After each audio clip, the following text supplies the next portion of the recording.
नमस्कार, उत्तराखंड समाचार में आपका स्वागत है। मैं रेणु प्रीति पंत। सबसे पहले मुख्य समाचार।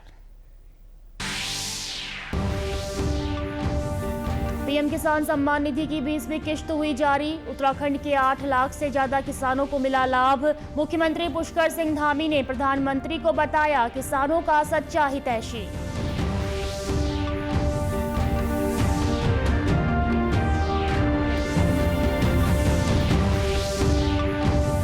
हिमाचल और लद्दाख की ऊंची चोटियां फतेह करने निकला सीमा सुरक्षा बल का पर्वतारोही दल। 25 सदस्यीय टीम में महिला जवान भी शामिल। स्वच्छ भारत स्वच्छ हिमालय का देंगे संदेश।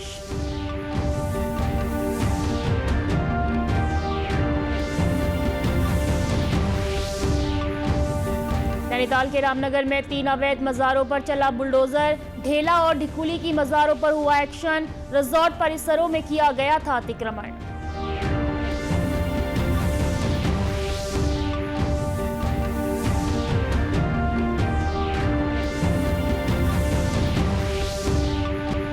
श्रीनगर में थमा गुलदार का आतंक। वन विभाग ने किया पिंजरे में कैद। गंगा दर्शन मोड़ के पास 2 लोगों पर किया था हमला।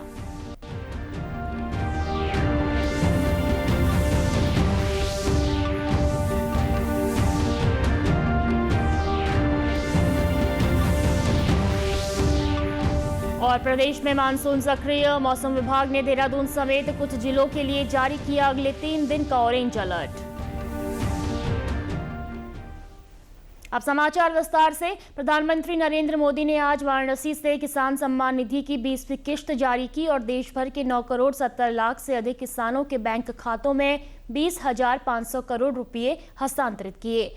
श्री मोदी ने आज वाराणसी में लगभग 2200 करोड़ रुपए की लागत वाली 52 विकास परियोजनाओं का शिलान्यास और शुभारंभ किया। इस अवसर पर प्रधानमंत्री ने एक जनसभा को संबोधित करते हुए काशी से अपने विशेष जुड़ाव की बात कही। उन्होंने कहा कि सरकार निरंतर किसानों के लिए काम कर रही है। प्रधानमंत्री ने कहा, इस महीने केंद्र सरकार ने एक और नई योजना को मंजूरी दी है जिसका नाम है प्रधानमंत्री धन धान्य कृषि योजना। इस योजना पर 24,000 करोड़ रुपए किसानों के कल्याण के लिए खर्च किए जाएंगे। ना लीकेज होगी, न गरीब का हक छीना जाएगा। साथियों, मोदी के विकास का मंत्र है, जो जितना पिछड़ा उसे उतनी ज्यादा प्राथमिकता। जो जितना पिछड़ा उसे ज्यादा प्राथमिकता। इस महीने केंद्र सरकार ने एक और बड़ी योजना को मंजूरी दी है। इसका नाम है प्रधानमंत्री धन धान्य कृषि योजना। इस योजना पर 24,000 करोड़ रुपए किसानों के कल्याण के लिए, कृषि व्यवस्था के लिए, कृषि विकास के लिए 24,000 करोड़ रुपए खर्च किए जाएंगे। प्रधानमंत्री नरेंद्र मोदी ने आज पीएम किसान सम्मान निधि की 20वीं किश्त देश भर के किसानों के खातों में डीबीटी के माध्यम से सीधे हस्तांतरित की। उत्तर प्रदेश के काशी से आयोजित मुख्य कार्यक्रम से जुड़ते हुए देहरादून में भी भव्य कार्यक्रम का आयोजन किया गया, जिसमें मुख्यमंत्री पुष्कर सिंह धामी ने बतौर मुख्य अतिथि शिरकत की। इस दौरान प्रधानमंत्री ने उत्तराखंड के 8,28,787 किसानों के खाते में 184 करोड़ 25 लाख रुपए की राशि सीधे ट्रांसफर की। इस अवसर पर मुख्यमंत्री ने कहा कि प्रधानमंत्री मोदी अन्नदाताओं के सच्चे हितैषी हैं। यह पहली बार है जब किसानों को इतने निरंतर और पारदर्शी रूप से सहायता मिल रही है। उत्तराखंड के भी हमारे 8,27,000 किसानों के खातों में आज ये राशि पहुंची है और पहली बार देश की आज़ादी के लंबे कालखंड के बाद 60 वर्ष बीत जाने के बाद श्री नरेंद्र मोदी जी देश के पहले प्रधानमंत्री हैं जिन्होंने किसानों को एहसास कराया कि वो परिश्रमी हैं, वो देश के अन्नदाता हैं और उनका भी हर प्रकार से उनका अभिनंदन होना चाहिए, उनकी चिंता होनी चाहिए और जो काम वो देश के लिए और दुनिया के लिए सभी प्राणियों के लिए अन्न उगाने का अपनी मेहनत से करते हैं, कहीं न कहीं उनको उस रूप में प्रोत्साहन भी होना चाहिए। इसी को लेकर किसान सम्मान निधि योजना प्रारंभ करी। आज देश के अंदर किसानों के हित में अनेक ऐतिहासिक निर्णय लिए गए हैं, जिनके कारण से किसान अपनी आय को दुगना कर रहे हैं, नई नई तकनीकी नवाचारों को अपना रहे हैं, शोध और अनुसंधान के क्षेत्र में। कृषि मंत्री गणेश जोशी ने कहा कि प्रधानमंत्री सीमाओं के साथ साथ खेतों की भी रक्षा कर रहे हैं। किसानों के लिए यह योजना एक सुरक्षा कवच है।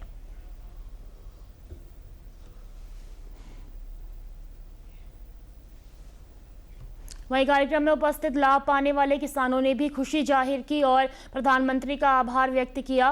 किसानों ने कहा कि हमें जो धनराशि मिलती है उससे बीज, खाद और सिंचाई के खर्च में बहुत मदद मिलती है। मोदी जी का धन्यवाद।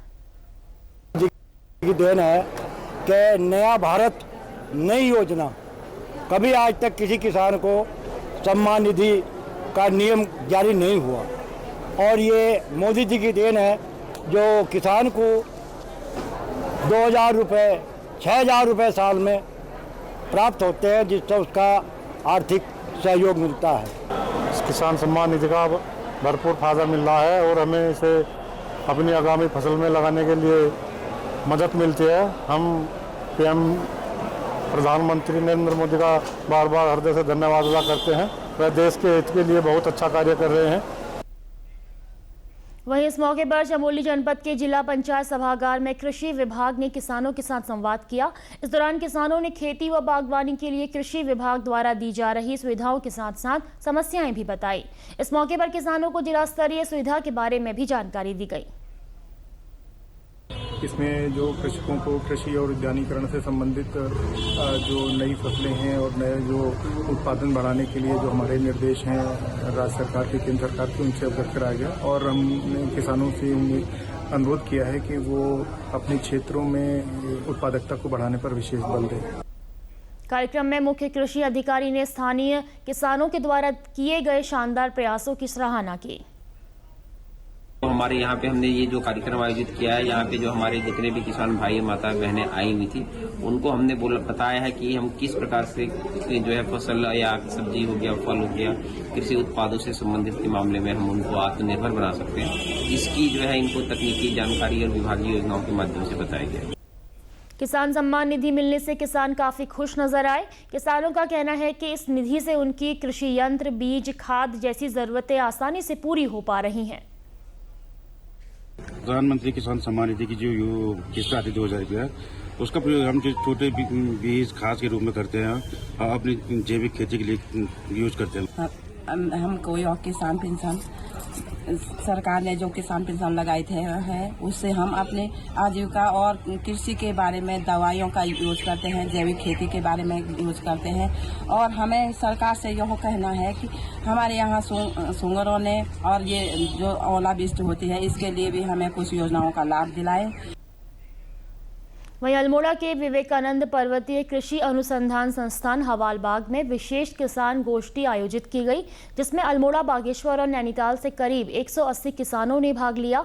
कार्यक्रम में संस्थान के निदेशक डॉक्टर लक्ष्मीकांत और अल्मोड़ा नगर निगम के मेयर अजय वर्मा मौजूद रहे। केंद्रीय राज्य मंत्री अजय टमटा ने वर्चुअली भाग लिया। निदेशक डॉक्टर लक्ष्मीकांत ने कहा कि देश के 9.7 करोड़ किसानों को पीएम किसान योजना से 20,000 करोड़ से अधिक की धनराशि ट्रांसफर की गई है।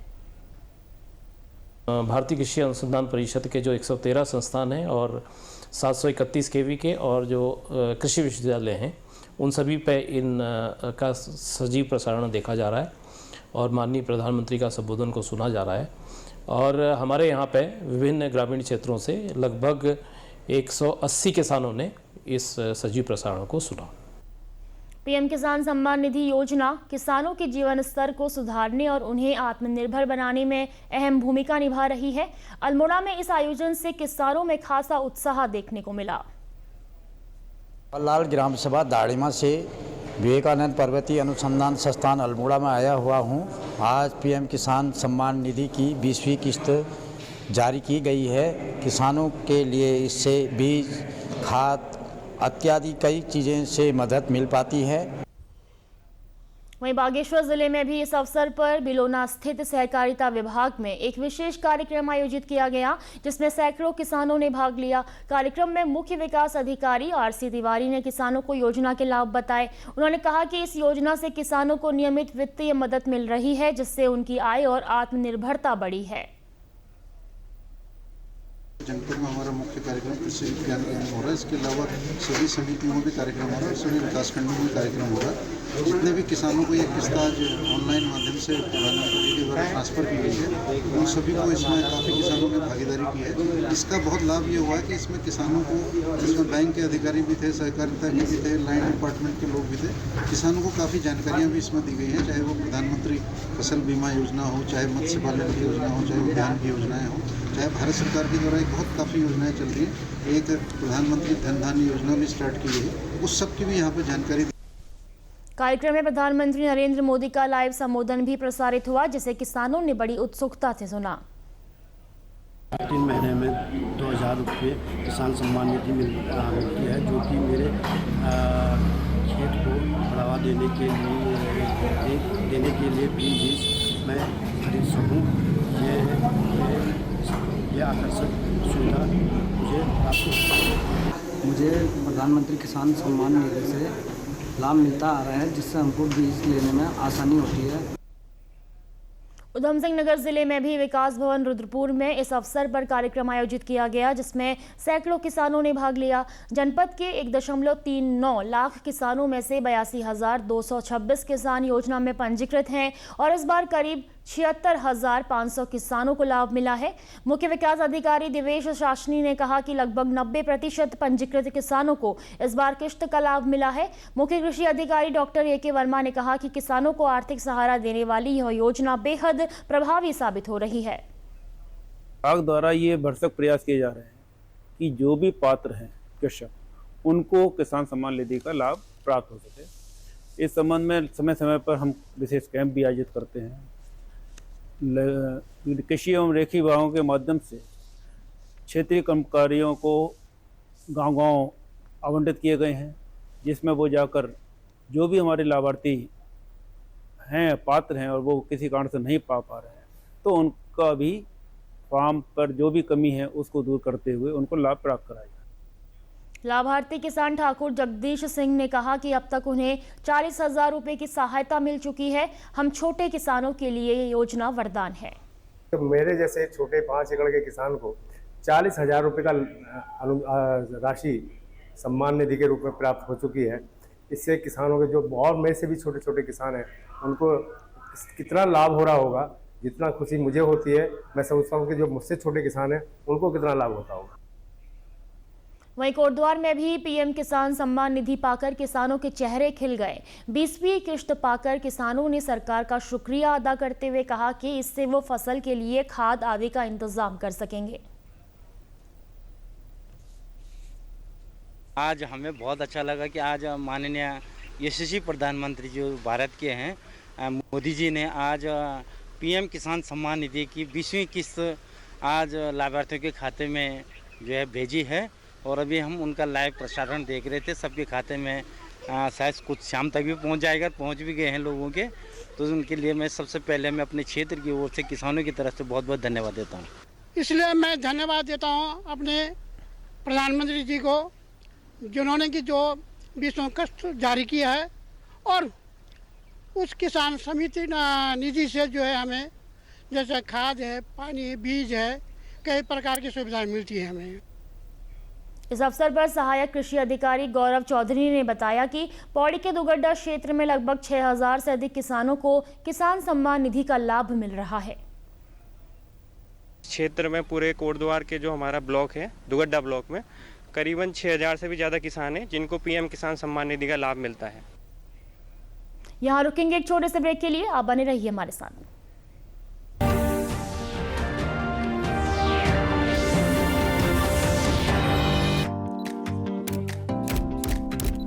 ओह लवली, वेल डन। अब होगा बड़ा स्टूडियो, नया कैमरा, नई लाइट्स, लगे हाथ नई कार भी ले लो उसी लोन से। नो, लोन लिए गए काम में ही लगाओ, समय से ईएमआई चुकाओ, क्रेडिट स्कोर बढ़ाओ और अगला लोन आसानी से पाओ। कार नहीं तो मेरी फोटो तो ले लो। आप कौन? RBI कहता है वित्तीय समझदारी समृद्ध नारी।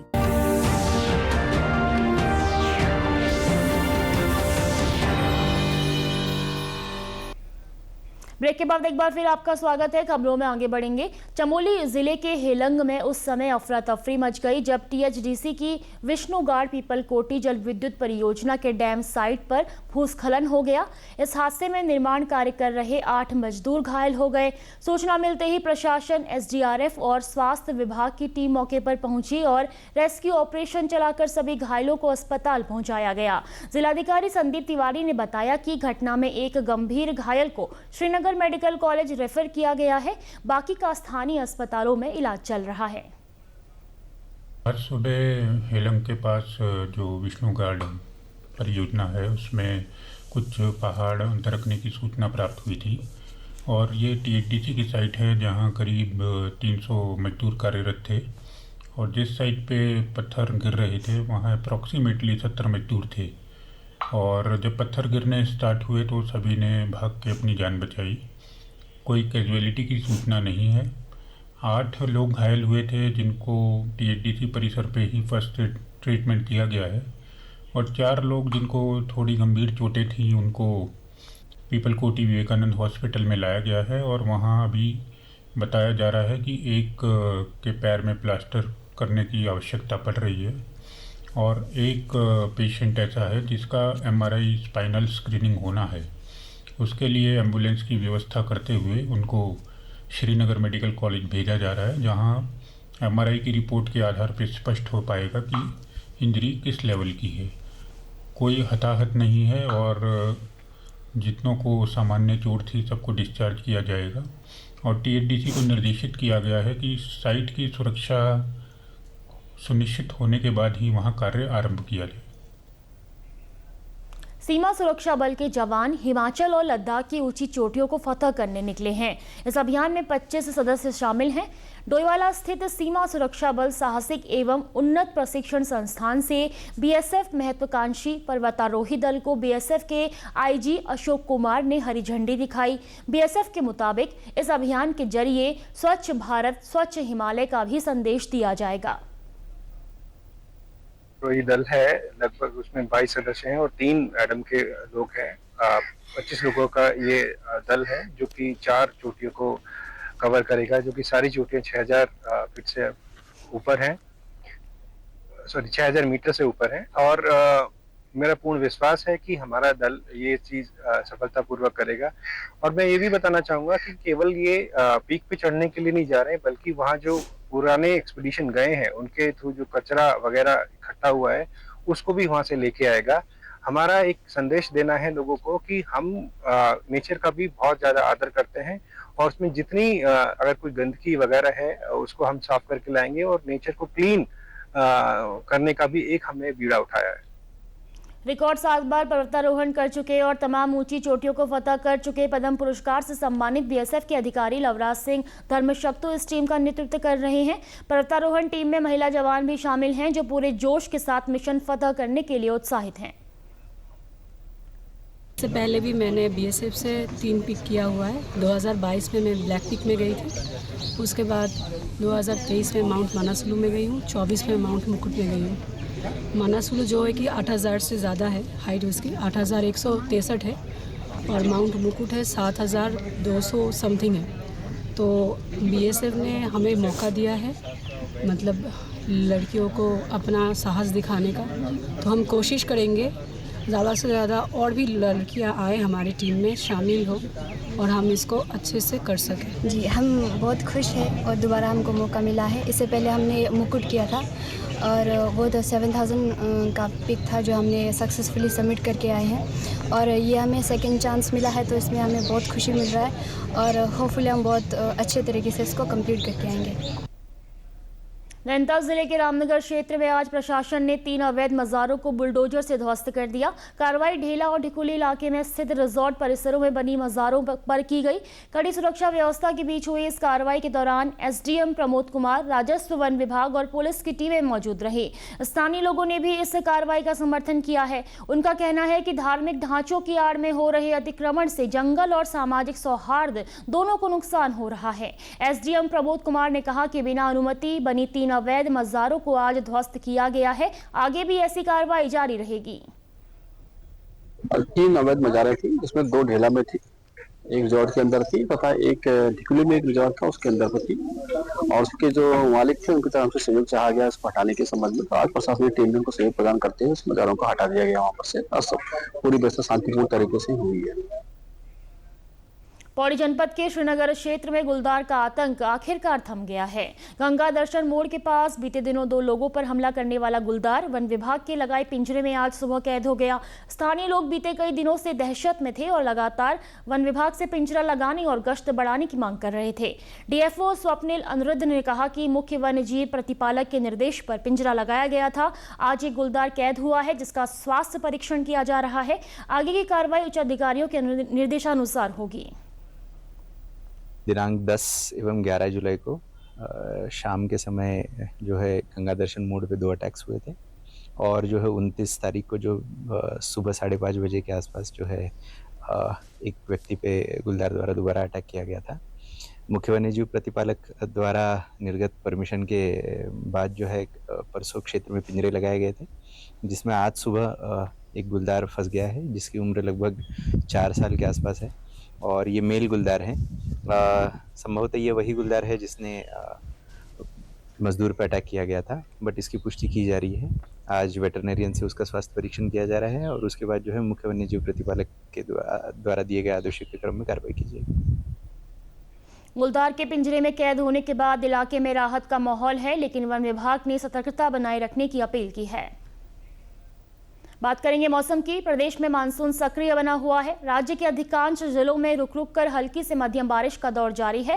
राजधानी देहरादून में सुबह हल्की बारिश हुई जबकि दोपहर में तेज धूप खिली रही। हालांकि कुछ स्थानों पर बादल भी छाए रहे। इस बीच मौसम विभाग ने अगले 3 दिन तक देहरादून समेत कुछ जिलों के लिए भारी बारिश का ऑरेंज अलर्ट जारी किया है।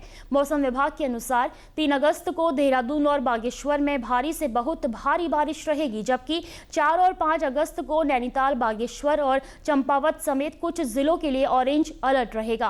विभाग ने इस अवधि में लोगों से अनावश्यक यात्रा से बचने और मौसम खराब होने की स्थिति में सुरक्षित स्थानों पर रुकने की सलाह दी है।